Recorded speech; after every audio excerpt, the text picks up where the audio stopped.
Welcome to our channel. Today we how to install ShipBob returns portal settings for USA customers step by step clearly.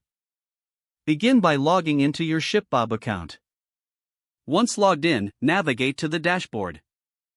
On the left side menu, locate and click on the Settings option. In the Settings menu, find and select Returns. This will take you to the Return Settings page. Next, click on the Returns Portal tab.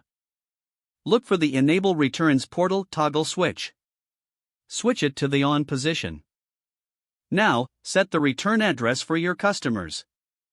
Enter the appropriate address details in the designated fields. Choose the return window duration, such as 30 or 60 days. Adjust the return options based on your return policy.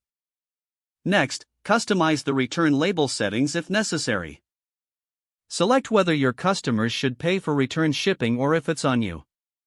Once these settings are in place, click the Save button to apply changes. Confirm that the returns portal is now enabled by checking the status indicator. Test the returns portal by initiating a mock return as a customer.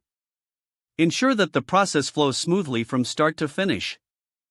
If everything looks good, you're ready for USA customers to use the new returns portal. Monitor the portal regularly for any issues or feedback from customers. If the page does not load, refresh the browser or try again in a private or incognito window. Make sure you are using the correct email address, then retype it carefully to avoid small typos. If your password is not accepted, use the Reset option and create a new strong password you can remember. Check your spam folder for verification or security emails, then complete any requested confirmation steps. Enable two-factor authentication if available to improve account security and reduce unauthorized access risk. After signing in, review your profile details so your contact information and settings are accurate and current. If you see an error message, note it down and try again after restarting your device and internet connection. Log out when you finish, especially on shared devices, to keep your account and payment information secure.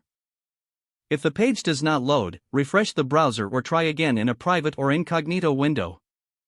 Don't forget to like this video and subscribe to our channel for more step-by-step tech guides.